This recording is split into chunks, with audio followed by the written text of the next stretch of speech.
73% लोग अगर जेलों में हैं तो वो वीकर सेक्शन के हैं, जो वो SC, ST, OBC और माइनॉरिटीज के लोग हैं। आने वाले वक्त में हम लोग भी नहीं बचने वाले हैं। तो बहुत मैं कहूँगा, हिंदी का अल्फाज होता गंभीर चिंतन की जरूरत है।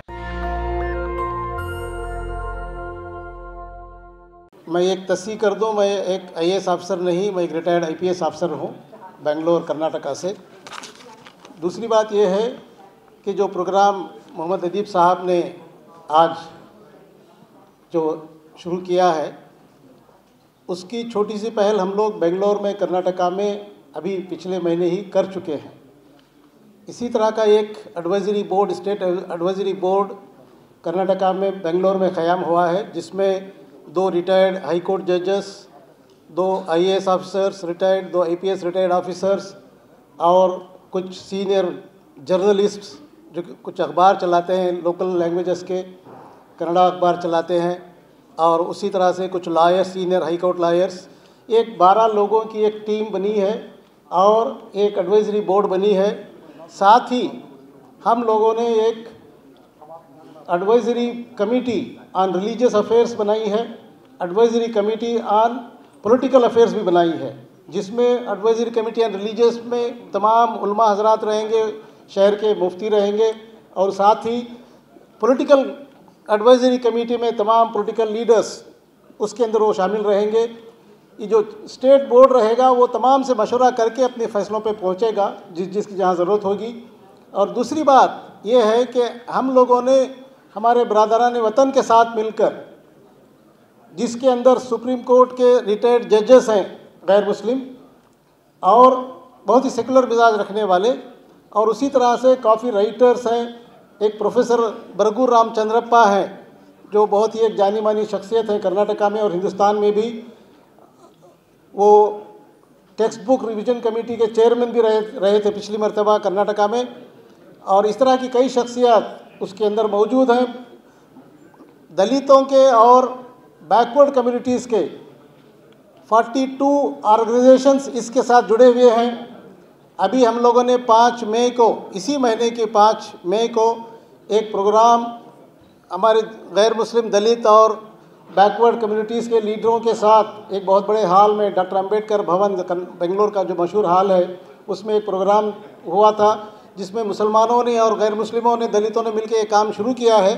बहरहाल इसी नहज पे काम अल्हम्दुलिल्लाह कर्नाटका में शुरू हो गया है, और हम ये एक मॉडल है, अगर कभी मौका मिले तो इसकी पूरी तफसील, एक मॉडल अगली मीटिंग में एक पावर पॉइंट प्रेजेंटेशन के ज़रिए आपके सामने पेश करूँगा।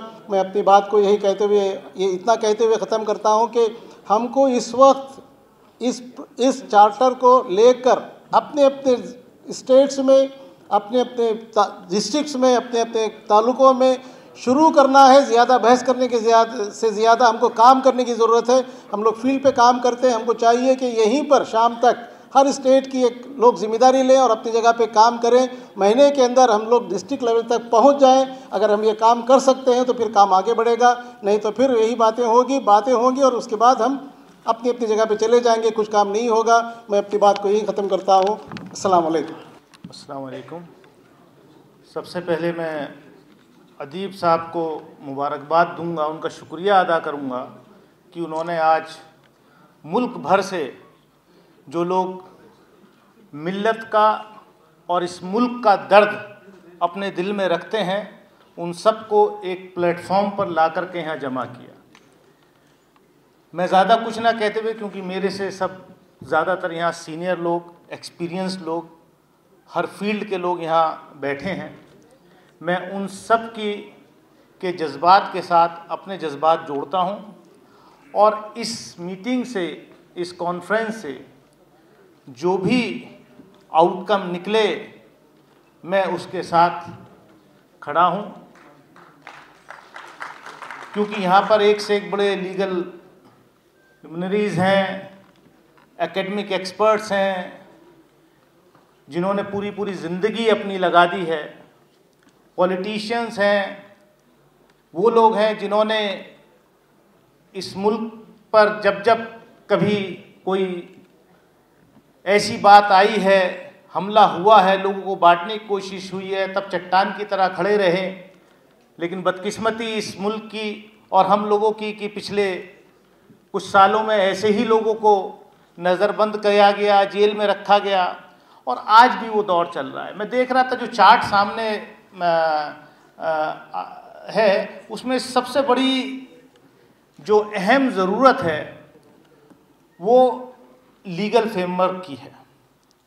और आप ये देखिए कि आज जिस तरीके से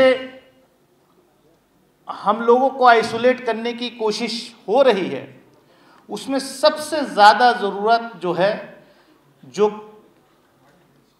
गलत झूठे केसेस में हमारे नौजवानों को जेलों में सड़ाया जा रहा है।